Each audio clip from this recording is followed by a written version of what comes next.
Hi, friends. Welcome to the By Faith podcast. I'm your host, Christine Hoover, and I'm so glad you're here. Each week this season, I'm talking with a guest about how they are pursuing devotion to God by fighting sin and learning to delight in Him. Through their stories, we're learning how we too can fight for wholehearted allegiance to King Jesus.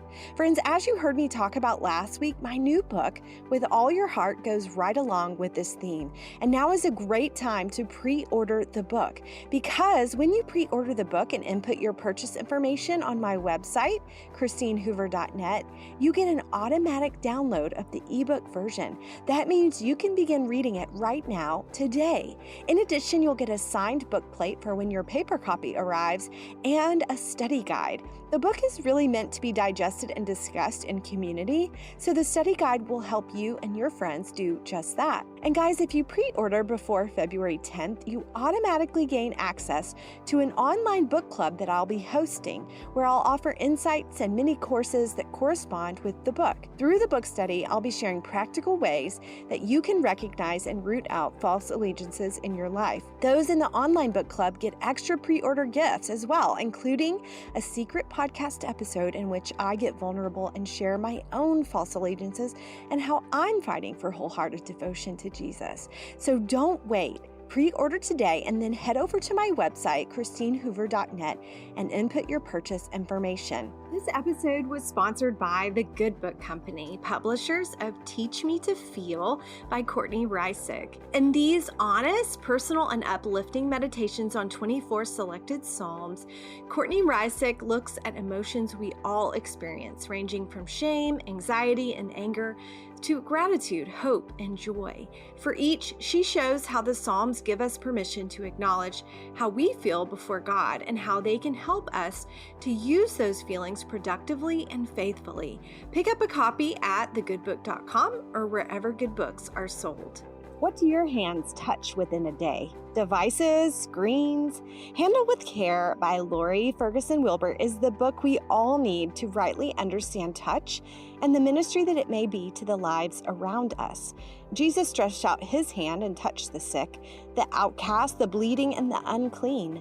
Somewhere in the mess of our assumptions and fears about touch, there is something beautiful and good and God-given. As Jesus can show us, there is ministry in touching.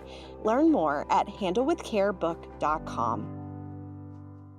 I am thrilled to get to share today's episode of By Faith with you. My guest is the host of the Journey Women podcast, Hunter Beless.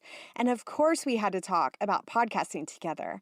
Hunter and her husband Brooks just moved to New Hampshire so that he can attend business school at Dartmouth.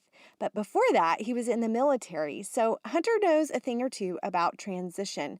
She shares with us about how transition has shown her her own false allegiance to control and how she's learning to cling to Christ instead of control. She also shares how there have been unexpected joys in transition and what encouragement she would give for those of you listening who are navigating transition of any kind right now. Here, friends, is my conversation with Hunter Beless.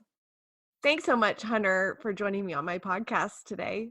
Oh, thanks for having me. Seriously, this is an honor. Yeah, well, it's an honor for me because I love listening to your podcast, Journey Women. It's mutual. By Faith I feel like we're kindred sisters. Yeah, well, sometimes I see like people you interview, I'm like, oh, they're amazing. I need to talk to them. Same. Russell Moore, props. Oh, I love him. It's so great. That is so funny you just mentioned his name because he was in my dream last night and it was very strange. He was dressed in his suit and tie as he always is, and it was the weirdest thing. He just appeared in my dream. That's happened to me before. I won't mention who it was, but yeah, that's super awkward. I know. I'm like, is it awkward that I just said that on a podcast? It's okay. You can edit it out if needed. Yeah, I love him. Well, I want to hear about your podcast because I love hearing beginning stories. How did somebody get into what they're doing?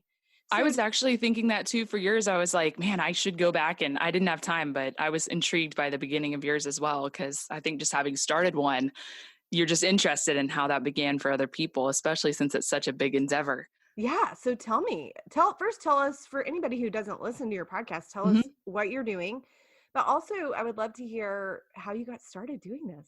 Yeah. So I have a podcast. It's called the Journey Women Podcast. It's really in the fringe hours. It's a minor thing in comparison to what I do with my family and loving my husband, but it does take quite a bit of time, as we mentioned, and it's a joy. I started recording conversations with my own personal mentors actually in my closet at Fort Campbell in Kentucky when I was just, in the evenings and during nap time. I had two little kids at the time, and Brooks was often gone doing different types of training and things like that for the military. And so I would push those conversations out just in hopes of being an encouragement to other women that I was actually interfacing with in real life, that my disciples of my disciples, that kind of thing, just providing resources and things like that that would just encourage them. Really, number one, to look to the Word of God and to relish in the gospel, and then just to tether into the local church for encouragement. And so that's just kind of the hope behind every episode that we put over there. And it's just been kind of a grassroots thing. I didn't have any kind of platform or anything before launching the podcast. And it's been cool to see how the Lord has used it. Yeah. Had you always kind of wanted to do something in this realm and you just kind of went for it? Or what was kind of the catalyst that you Yeah, made that's a that great step? question. That's a really good question. When I was at Fort Hood in Texas, podcasts were like a friend to me because I was actually I was walking a lot on post during the day because I worked as a personal trainer. So I'd work in the mornings from like 5 until 8, and then I would work in the evenings from like 4 until 8, which is everybody else's normal free time. So I had a lot of free time during the day when nobody else was really accessible or available. So I would just walk and listen to podcasts. And I wanted a certain podcast. I wanted actually a podcast that's really similar to yours, but I hadn't heard about it when I launched. When did you launch, by the way? I think I was after you. I think Okay, that I makes was, sense. yeah, I think maybe 2018, the Okay, beginning of yeah. 2018. Yeah. So I was June 5th of 2017. And I really wanted a conversation that I could listen to that would be both entertaining and that would point me to Jesus, and that would, just serve as kind of a mentoring type conversation. Because with Yeah. being so transient, moving around so much, I really longed for kind of mentors in my own life. And so I don't know, I just thought, well, if nobody else is going to do it, then I'll do it. And so I started, and yeah, it's just gone on from there. I'm really surprised I'm still going, actually. Yeah, because it's so much work. Yeah, it's a lot I more work than I anticipated. Yeah. Yeah. Well, I would love to know what has been the most impactful for you personally conversation that you've had on your podcast. Oh man, there's so many. There are so many. I loved the conversation that I shared with Susan Hunt. She's on my mind. She just lost her husband last week. Oh, no. She and I talked about the local church and the way that she just wept in wonder at the local church was such an encouragement to me. She's a hero of mine.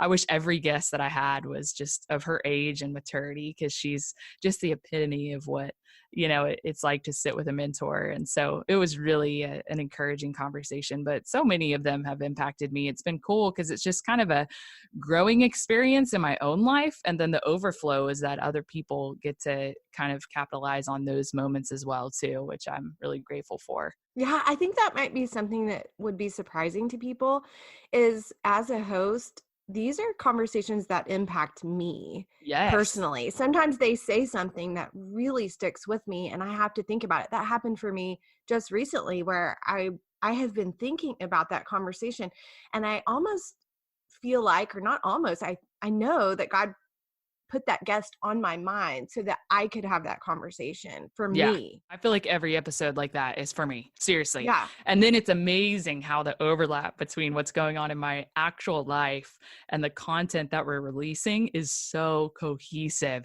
And sometimes I'm like talking to my assistant and I'm saying, like, we really need to stop airing these really intense episodes because I cannot take the heat.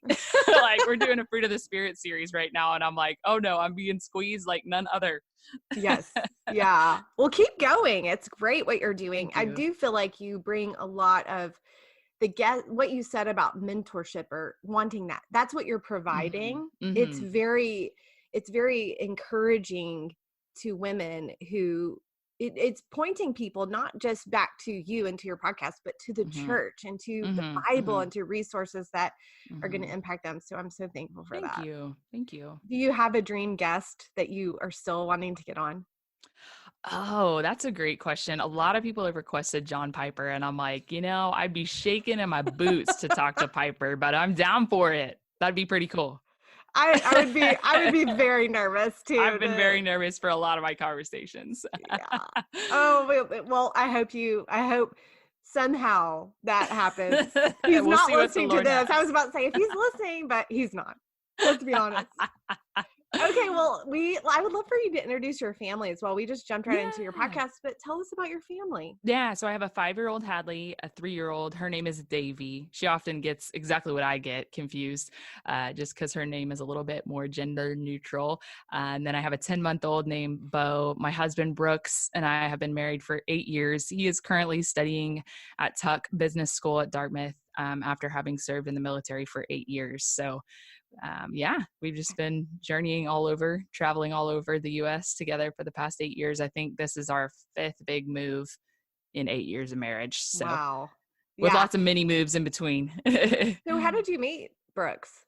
We were actually, this is such a cool connection. We were down at Pine Cove Christian Camps in Tyler, Texas. I know you're from Tyler. I'm from Tyler. Yay. Yeah, we were doing a discipleship program down there that's designed for college grads called The Forge. And so we connected through that. And then we were engaged after 4.5 months of dating, and yeah, married about 10 months later. So did you know whenever because I was not expecting that where he yeah, was, because he went into the military. So did you yeah. know when you met him that he wanted to go into the military? He actually signed his paperwork to join the military, to enlist in the Army one day before our first date. Did he So tell yes, you? I did. Okay, so he told you Yes, on I the did know. date. I just signed Yeah. papers. Yeah. And I was actually like, I'm not going to go on a second date, because I really had a heart for the nations and really had the desire to go overseas. Always felt like the Lord was calling me to be in a dark place, speak a different language, be in a different culture, but I never envisioned that happening in the heart of the US. So that was like, kind of a plot twist for me. Wow. Was Yeah. that any sort of, do you have any family members in the military? Did you have No. an understanding of what the military would entail for you? Not at all. My grandfather was in the Navy, but I didn't know him during that time and didn't really know or understand the impact of the military. Was not looking to marry someone in the military, but the Lord had other plans, and I'm so Yeah. thankful. So when you got married, where did you go from there? Oh man. So we went straight to Fort Benning, Georgia, and we were married for 2 months before Brooks left for a long extended training called Ranger School. I think he spent about 3 months in Ranger School, maybe 2.5 or 3 months away, with no communication except for letter writing. So it was kind of an intense jolt into the military lifestyle. And then from there, we headed to Fort Hood, Texas, and we've been back and forth, bebopping around in the South ever since. Okay. So you never Yeah. did go overseas. I thought Never you went might. overseas. Okay. No, never did Wow. overseas. Brooks did during his deployments, but this transition to New Hampshire from Texas has been the longest one we've had yet, and definitely a different culture, different context, but not quite overseas. Okay. Well, so I would love to, let's talk about transition, because you have so much to offer us in thinking through transition. I'd love to hear about what have been the hard parts of transition. Yeah. Even that, I'm thinking of that very first one, your transition into marriage, and then your husband goes away for multiple months and you can't talk to him. That's a jolt just a sharp transition, but Into marriage. into marriage and military. Yeah. So what have been the hard parts of transition for you? Man, there's so many different types of transition, aren't there, Christine? Like, I was thinking about this just as I was preparing for this topic, and I'm thinking you have transitions in life seasons, you have transitions in jobs, you have transitions in moves, you have transitions welcoming people into your family, and then saying goodbye when you lose people. There's just, our whole life is like a big fat transition, I realized Yes. through thinking about this. But yeah, we have definitely faced a lot of moving around, and we've also faced the transitions of different life seasons. And I think the most unnerving element in transition to me are the things that I don't even know to project. It's the things that catch me by surprise. It's the things that I'm not planning for. And the reason why that's hard for me is because it causes me to reckon with something that's actually true. It causes me to acknowledge the reality that I am actually not in control. That's the hardest element of Yeah. transition for me. Yeah. Are you kind of a person who likes to plan I definitely and love to plan. Yeah. okay. I So you like to like plan in advance and I like to know what's coming. And so when something catches me off guard, even sometimes if it's something positive, it can be just really unnerving for me. So I think that's been the most difficult element. And I yeah. know there's so many difficult elements and it will all manifest differently based on the transition that whoever it is facing and based on their personality and their unique bent. So, Yeah. but yeah, Yeah. that's the hardest element for me for sure. Well, and can we take a step back and just describe, if you could describe and kind of speak for the military wives out there, what Hmm. it is like in the military? Because I think if you don't have experience with it, which I don't in my family, but where I live, we have a lot of Mm, military coming in and out. So I've learned from them. There's things I did not understand or realize about military life. And one of them being that I knew that you got assigned and told where to go, hmm but I didn't realize how often I think that mm, happens. hmm But can you maybe give us a peek into what it's like in the military for specifically for hmm spouses of those who are serving? Yeah, it's just a lot of uncertainty. You don't really know a lot about what is coming next within like a generous time frame. At least that's been my experience, and every branch is different. So I'm coming from the context of an Army spouse, and then even within the enlisted versus officer side, which enlisted is people who did not go to college. Officer side is people who did. Sometimes there's people who went to college that enlist. Brooks actually did that at the very beginning of his Army career, and that varies. It's crazy. So there's just a lot of variation, a lot of transition within the context of whatever duty station you're in. Your guy is going to be off training, and it depends on again his specific branch and his specific position in the military. I'm trying not to use military jargon, but what he does. And with Brooks, he was often out in the field doing long periods of training. And then, he would be at different duty stations, training for a couple months at a time. And so there's always just this movement of them being gone, them coming home, preparing for a move, preparing for deployment, preparing for reentry, which is when they come home from deployment. So there's a lot of different dynamics, not to mention also friendships are very transient because people are always coming and going and they're not necessarily going to be on the same schedule that you're on. And you living in a military context or a town that has like a duty station nearby, that impacts the civilian world as well because your friends are always coming in and out. So a lot of transition, a lot of change. Yeah. So were you a person who would, when you moved to a new place, you would just jump right in and just go for it, even if you know you're going to be there a year? Were you Yeah. kind of like that, or were you more of just, I'm just going to be here a year. I'm going to kind of sit back Yeah. and just wait for the next thing? Oh man, because we were so far from family in each one of our duty stations, I had to jump in. I really felt like I had no other choice.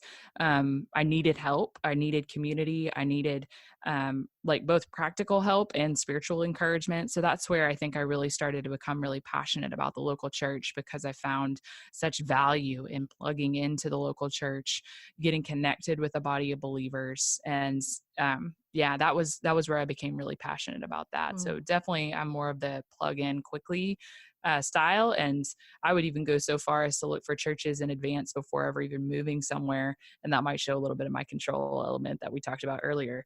But it would be helpful because I would kind of have them isolated to where I knew I would go here or here, could just try them out and then commit pretty quickly and start establishing relationships. So, Yeah. I think that's one thing that I've actually been maybe surprised and learned from my military friends mhm. is watching them just jump right in. They Yeah. don't hesitate because they know they've got a limited amount of time. And I would have thought that would mean they would kind of step back and not really Mhm. get plugged in, but I've seen the opposite, and I've learned from that. I think that's great. Mhm. That's a great thing. I wonder though, in those transitions, you mentioned control. Is Mhm. that kind of your primary thing that you run to instead of running to Christ? Or are there certain things that Mhm. you found, oh man, I'm clinging to this rather than to Christ? And how have you learned to battle against those? Mhm. Man, this is like a sobering question because it caused me to really reflect and think. And I'm in the middle of a transition right now, like a big doozy of a transition out of the military and into this whole different culture and different climate and all of that. So I'm seeing a lot of these things come to head right now, and it sobers me. Sometimes I laugh because it's like, really, I'm really going to look to that. Like, it reminds me of my toddler when we're reading through the big picture story Bible, and she's like, they worshipped a cow. She's like, why? And that's exactly how I feel when I'm thinking through all these things that I turn to other than Christ. But like you said, I can spend hours obsessively researching things, whether it be a house or a church, or even just like in the midst of transition and change in parenting, like parenting tactics or different things like that, just to maintain some semblance of control. Here in the cold, dark days of New Hampshire right now, I am looking to cider. I am looking to hot chocolate. I am looking to dark chocolate.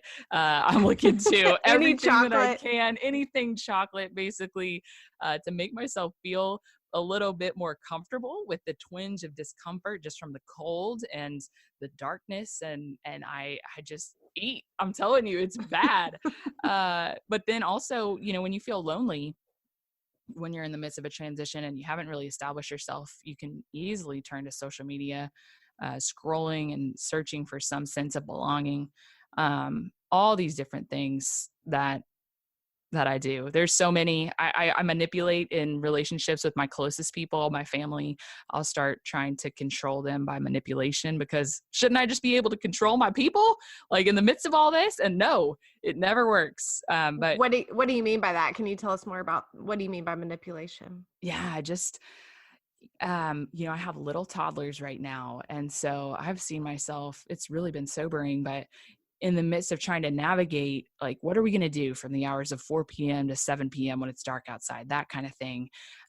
Just using like manipulative tactics in conversation with them to try and get them to behave the way I want them to, and things like that, just to maintain some semblance of peace and control in my home. And coming face to face with just how out of control I am has shed so much light on all my idols, basically. So the primary one being control. So tell me how you are fighting that. I mean, I think knowing and acknowledging that this is a false allegiance is super important, but then what do you do after that? Because I'm thinking, aren't we all drawn to control? I mean, I just think we all are. So I would love to hear from you. How are you responding to that? Yeah, it totally feels like that point in a race, which I haven't ran a race in a long time, but I was thinking about it as we were preparing, because Brooks was getting ready to run a race for Thanksgiving Day. Do you guys do that where you run like the turkey trot? I don't run. I almost never run, but on the turkey trot day, I am one that loves traditions, and I will bust out the running shoes. And it's like that point when you're in the race where your lungs are kind of burning, like here, especially with the cold and stuff like that. And you're just kind of gasping for breath, for the amount of energy that you need and breath to just pray, like, Lord, would you help me look to Jesus? And that's a lot of what battling looks like for me. Just whispering prayers like, Lord, would you help me look to Jesus? Would you help me look to Jesus?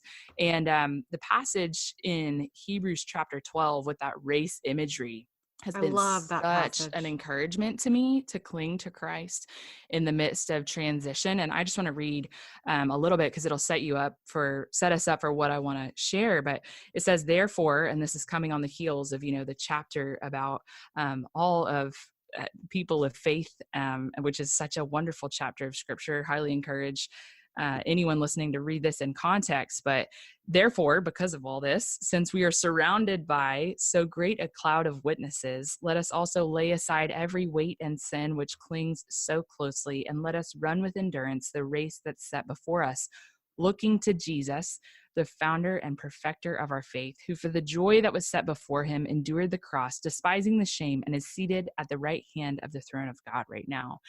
So thinking of myself in the context of this great cloud of witnesses is such an encouragement to me as I'm running. And I'm telling you, I'm about 100% more likely to continue running any race if I am doing it in the context of community, in a group. And likewise, I'm encouraged in the midst of transition when you have this temptation to feel really lonely and really isolated because you don't necessarily have, the community that you've had in former locations. If you're talking about a different like a cross country move or something like that. I mean, even if you're transitioning seasons, Yeah. when your kids are going into like different schools and things like that, you don't necessarily have your place, or you're transitioning churches, or you're transitioning jobs. There's just such a feeling of isolation that comes with that. But remembering myself in the context of the great cloud of witnesses is such an encouragement to me, especially when I think about it throughout all of redemptive history. And we could talk about that. We could talk about all of it. And I think if your listeners want to be really encouraged, they should go back and read Hebrews chapter 11, because it goes Yeah. through the meta narrative of scripture, and it'll be like boom, boom, boom, boom, boom. Look at all the people throughout all of redemptive history that have faced transition and change. It started in the garden, and really God gave us this command to go and to multiply, fill the earth, and subdue it. There's a lot of transition even in that, even before the fall, before the hard elements of transition were ushered in. That was part of God's plan. But then there was the abrupt kind of sad transition, when Adam and Eve took of the tree of the knowledge of good and evil and ate, and they walked in disobedience, and they were ushered out of the garden. And we see that was like the saddest transition. And then from there, you see Abraham, you see Joseph, you see the people led into the wilderness when Moses comes and, rescues them from captivity in Egypt, and all of these different transitions that all of God's people have endured throughout redemptive history, even into the exile. And then as they await, the coming Messiah, which I feel like transition definitely involves so much waiting. But Yeah. the thing that encourages me as we're talking about all of this is moving towards Christ. That's the thing, is that God didn't leave us here to endure transition and change and hardship and suffering alone. Instead, he entered into that suffering with us. He endured it to the uttermost. He overcame it. And then he promises, "Lo, I will be with you always, even to the end of the age." So in whatever suffering or whatever trial or whatever transition we face, he is our true and lasting comfort. And that is why I think this verse in particular in Hebrews, saying, looking to Jesus, holding fast to Jesus, setting aside the idols that I'm so quick to cling to and clinging instead to Christ. That has been the way that I battle, looking to these temporary fixes over Christ. And that's all by the power of the Spirit. And that's why the whispering of the prayers is such an integral part of that, because I really feel like as much as I'm holding, he is the one who's enabling me to hold. And I'm just so grateful for that. And so I constantly am looking to him, asking him to help me in that endeavor, experiencing a lot. It feels a lot more like failure, honestly. But then looking back on it, I just see all of God's grace. So it's a clunky process. It's a clunky process, but I'm grateful for it. Guys, I know you're loving this conversation with Hunter, but I wanted to stop and quickly tell you about an event I'm hosting here in my hometown of Charlottesville, Virginia. On Monday, March 2nd, I'm hosting a free book launch event for my book, With All Your Heart, and you are invited. I'll be doing a live podcast recording, and Hannah Anderson, author of Humble Roots and my fellow Virginian, will be joining me as a guest host and turning the questions on me. In addition, I'll interview some local friends about how they're fighting their false allegiances. It's going to be tons of fun, especially because there will be dessert involved. Tickets are free, but space is limited. So if you'd love to come, which I hope you do, click on the link in the show notes or head to my website, christinehoover.net, to reserve your seats today. I can't wait to meet you. Okay, friends, here is the rest of my conversation with Hunter Beless. I've been reading through the Old Testament and focusing specifically on that wilderness time and watching as the people respond poorly. And it just matters so much where we turn. That word turning or turning aside, turn to God. Remember, I'm in the part where Moses is saying, okay, you guys are about to go into the land. Remember everything that he's done. And he almost gives them this liturgy of remembering. Remember this, remember that, remember this.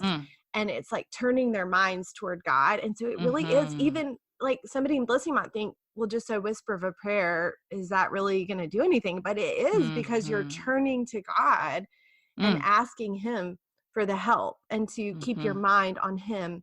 I love that. Mhm. Love that. I'm gonna have to go read that passage. I love that too. It's just the meta narrative of scripture and just looking back on. I have never related more, Christine, to the Israelites than I have in this situation right Mhm. now. We were Mhm. moved here and then we were displaced because of a flood in our home. We've been living in a hotel for the last 7 weeks and we have another 6 weeks ahead of us.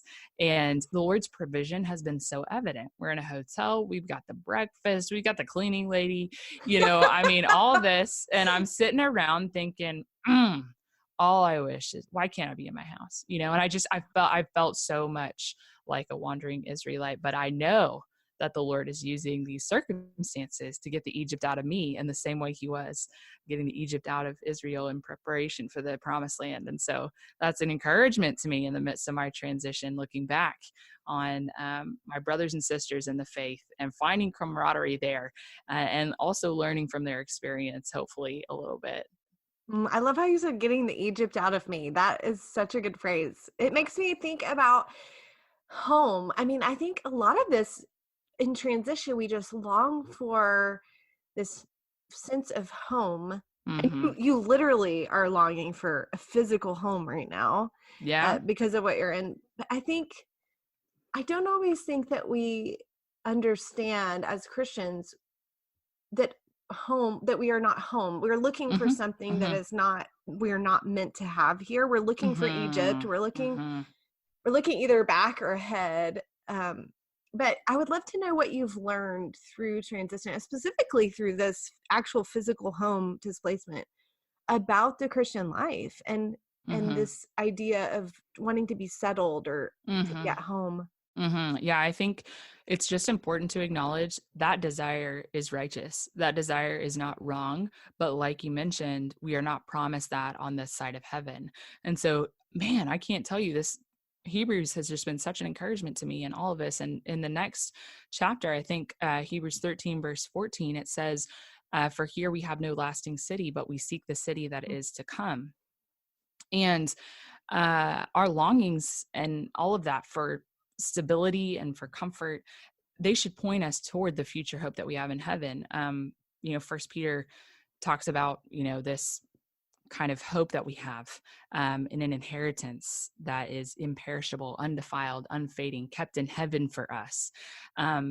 The life of the Christian is marked by this hope that we have in Jesus. And so as we experience the discomfort, the twinges of discomfort that come with these transitions, they really serve as an opportunity for us to, like you said, look away from our present circumstances and look instead, to the hope of eternity. And that is such an encouragement to me. I mean, in I could go on and on. I could go on and on, but you look at Genesis and you look at this plan, to go subdue the earth, fill it, and that causes you just to look to, the new heavens and the new earth, and to think like, what will this be like, when things are brought in, when the Lord brings the kingdom of heaven down to earth, and that really is such a hope to me in the midst of transition, because it helps me understand that he sent us as ambassadors. He is accomplishing his purpose even through us now. And so in the midst of this transition, what is it that he wants to do in me and through me, to bring the kingdom of heaven down to earth? Because this is not our home. This is not the end. And so I think that longing for being settled, um, should press us into the hope that we have in being settled really in him. And even like that verse in Hebrews talks about how he's seated at the right hand of the throne of God. I mean, we know that we too are seated with him in the heavenly places. And so we can nestle ourselves in Christ in the midst of all of this. And that has really been the only encouragement to me in sometimes in my transitions, because I really truly feel like I have no other hope. And I'm thankful for the opportunity, to nestle myself in Christ like that and to look to him as my hope to that degree, even though it's really painful sometimes. Yeah. Yeah. I think you're giving voice to the longing that is in part of being a Christian. Yeah. There's just this longing for home, for peace, for final peace, for Yes. this. And I'm not saying I'm saying a good longing, a longing Right. for A our righteous true longing. home. And I I think that's something that I want more and more people to give voice to, because I feel it every day. I feel it Mhm, in the mhm, winter when it's dreary and cold and dark outside. I long for just that spring to come, mhm, you know? mhm, So, yeah, let's talk about the transition you're in now, because you've mentioned it a few times, but you're moving out of military life into mhm, civilian life, and your husband is now a grad student, right? mhm. So, Yes, I what? asked him, I said, "Brooks, how's the transition going?" And he goes, "Rough." He isn't Oh, one to sugarcoat things. But yeah, it's been, you know, different than we expected. why? What's different? I think that there was a predictability to the suffering that we were facing in the military. And for people who really like control, at least we kind of knew what were going to be up against. Um, but what we're realizing outside of the military is that things are actually getting even crazier. And we're continuing to navigate a lot of change and a lot of transition and a lot of hardship. But yeah, we're reminding ourselves that despite ever changing circumstances, like God doesn't change. His word never fades. It's just as real. It's just as applicable to us as it was in the military as it is in civilian life now. So we're really grateful for that. Yeah, it does seem like in some sense the military, everything's kind of told to you. So you don't have to Hmm. make a lot of decisions Hmm. or, figure out what you want to do, because they tell you what you're doing. Exactly. Yeah. So now you both of you are in this kind of open-ended, it seems like It's open-ended. overwhelming. Yeah. What does he want to do? What does did you say business? Yeah, he's studying business right now. And so he's in the process of kind of figuring out where he's going to do his internship next summer, which will be pretty indicative as to what he does when he finishes his time in grad school. So kind of crazy. And y'all have never lived this far north, right? No, yeah, we haven't. So that in itself, the Yeah. seasons and the Yeah, we deep love we winter. love it. We really, really love it. But there's a lot of learning that has to take place as far Yeah. as how do you de-winterize things, and how do you take care of your kids when they have to put on a snowsuit to go outside, and how do you train your kid to wear a snowsuit when you're from Texas? We moved to the East Coast from Texas, and this is so weird, but I really did not even I did not even think about the actual clothing that my children would need. So when it snowed for the first time, I had nothing. They went outside in jeans, cotton socks, tennis shoes. You cannot walk in snow in tennis shoes. You fall Yeah, down, yeah, yeah, and you immediately get your feet wet in cotton socks. I mean, yeah. I did not even have a So true. All concept the for Texans are winter. like, "What's wrong with that?" Like, that's what you Right? do. 'Cause it only snows once a year.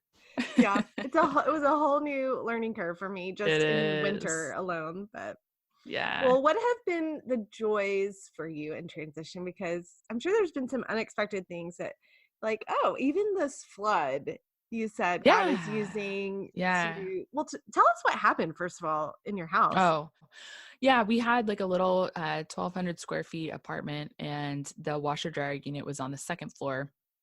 So we had a repair guy come and fix the washer. And probably 3 or 4 loads later, we decided everything looked fine. So we left the house and we went to a little fall festival and came home, and essentially the washer was actively dumping water into the second floor of our home, and it looked like Jumanji. There was water pouring out of the light fixtures. Every light fixture looked like a faucet. The windows were fogged over, so the whole entire house is essentially having to be rebuilt from the inside. So yeah, we're displaced in that capacity. But I was telling you before we started recording that it's actually been a really pleasant surprise in some ways, because although we were packing boxes that we had just unpacked 2 months prior, we were doing that alongside people. And so we got to have conversations and really grow in relationship with the people in our neighborhood, and really grow in dependence on our neighbors and on our friends that we had just recently made. And so they were so kind to us and through that transition. So I really feel like it deepened our relationships pretty quickly here, which is really such a gift when you're here Yeah. for such a short time. Yeah. Yeah. Yeah. Uh, You said that you're a control freak. yeah. So asking definitely. for help is probably a hard thing. Cause I'm just saying I'm not going to tell you how I know this, but, um, But hypothetical, but yeah. hypothetically asking for a friend, uh, how did you kind of was that hard for you to ask for help, or is this situation just Yeah. pushes you into you have to do it? Yeah. I have to be honest, I didn't have to ask for help because people were so incredibly gracious. Oh, that's And great. that was really just a grace because I probably would have tried to white knuckle it and tried to do a lot of things on my own. But yeah, I did send out a text message and let people know how they could help because they were asking. But there are people that were at our house, they had exams the next day and they were at our house packing until after midnight. And it was just a real grace. I don't feel like there's anything I did to deserve it or even to ask for it. God just like poured it out on us.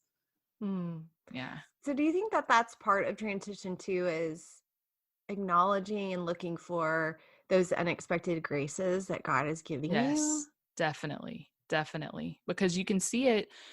I tend to look at things glass half full. I'm not going to lie. That's a gift that God's given me, I think, because what I do there is like, see, how can we fill this glass?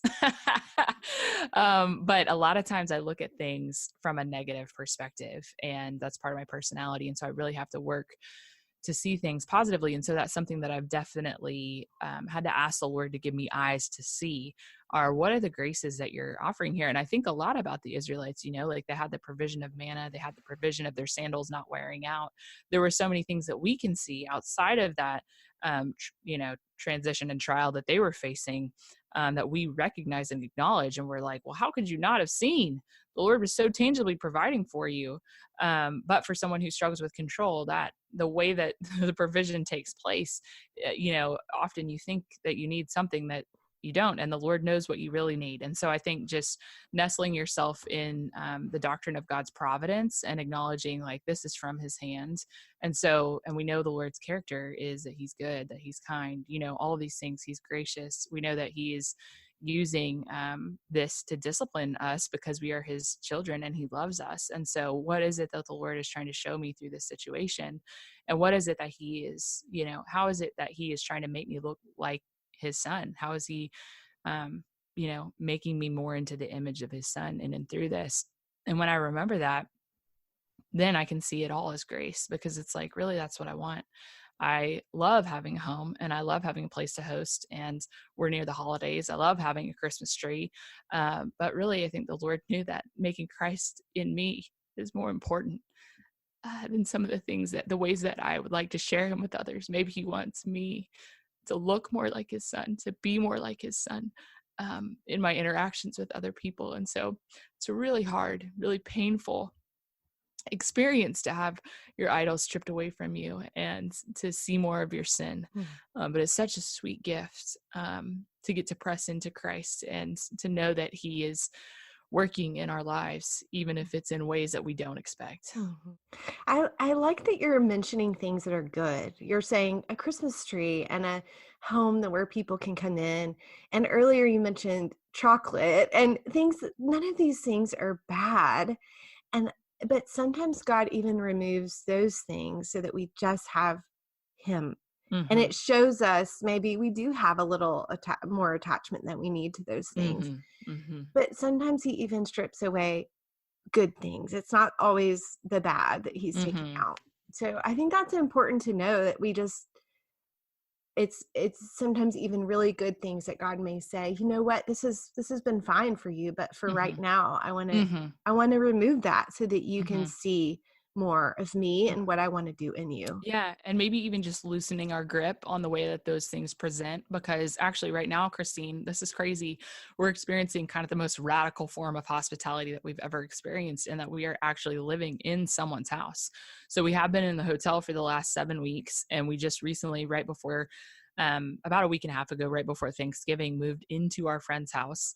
The guy is still here in Hanover. He's at school, and he's living with someone else so that we can live in their space. Wow. And so it's like, I long for a home. I long for these things. And I have one by God's grace. It's not the home I wanted. It's not the home that I expected to be in, but I have a home. And Yeah. so, it's just interesting how a lot of times some of those comforts that we're looking to and that maybe we're holding on to quite tightly, he might just be providing for us in other ways. Yes, and to notice those. And sometimes when you were talking earlier, sometimes I'm a glass half empty kind of girl, and sometimes I have to literally think about that I am breathing. I may not be No, I able do to. too. I do too. I go extreme like that. Yeah, like I may not be able to think of Yeah. any of good thing right now, which is ridiculous because there's a jillion I could think of. But sometimes I just have to say, I have breath in my lungs because God is giving it to me right now. Mm-hmm. I don't sustain myself. So Right. I can at least go to that, and that's not even counting what I see in scripture and of Jesus on the cross and all those things. But Mm-hmm. God is always providing for us. Yeah, he is. Yep. So last question, I'm just thinking of the listener who's in transition. Mm-hmm. Maybe they're a military wife. Maybe they just had a baby. Maybe, just they've lost a spouse. Mm-hmm. What are some truths or encouragements that you would give them that you yourself are learning right now? Yeah. I think in the midst of it, it's okay that it's hard, and it's okay that you're tired. It's okay that you're weary. I mean, when we moved into our friend's house, I actually was quite overwhelmed just because I was like, I can't do another move after this. I can't. I don't know how I'm going to do it. This is going to be the 8th time we've moved houses in 8 years, and I just can't do one more. And I think it's a good thing just to acknowledge the hard, like you said, because we see all through scripture that that's where Jesus meets us. I just am going through Matthew with the girls in my local church here, and we were in Matthew 5, and it's, just all throughout, blessed are those who mourn, for those they shall be comforted. Blessed, all these different the lowly position is the one where Christ meets us. And so I think it's good to be in a place where we're just able to say, hey, we really yearn for this. And we have no other hope. Because there we place our rest in the finished work of Christ. There we acknowledge our own limitations and we press into the limitlessness of God. And we're just encouraged that when we're weak, he's strong. And one of my dear friends and mentors, she shared this little thing with me, and it's so simple, but she said, let's not live in like the grace that's been promised for tomorrow. Let's live in the grace that we have today. And sometimes you just have to take it day by day. Like you said, maybe it's breath by breath, but just keep looking to him as you do. That's so great. Thank you for your time, especially at this time of your life where you're just all over the place. You said you're recording in a friend's place and you're living in somewhere else. I mean, you've just got so much going on. So I appreciate you taking the time to share with us. Oh, well, when I saw the topic you wanted to discuss, was like, I think this would be a really helpful way for me to process. I actually don't do very many interviews. I find myself quite awkward on the other side of the microphone, Christine. Not at all. But when I saw that you wanted to talk about transition, it's a topic that's just near and dear to my heart, obviously. And I love having the opportunity to meet women here. Thank you for it. Well, thank you. I highly encourage you to subscribe to Hunter's podcast, Journey Women. She does a tremendous job interviewing incredible guests that point us back to scripture and encourage our involvement in the local church, which I love. I've put a link in the show notes so you can subscribe to her podcast right now. Okay, friends, join me next week as I talk with Shona Murray about over-busyness, overactivity, and perfectionism, and how all of that led in her life to a time of depression and burnout. She helps us see how devotion to Christ means accepting our limits and learning to refuel according to the gifts he gives us. I can't wait to share this conversation with you because it was so helpful to me personally. Until then, friends, have a great week and keep walking forward by faith.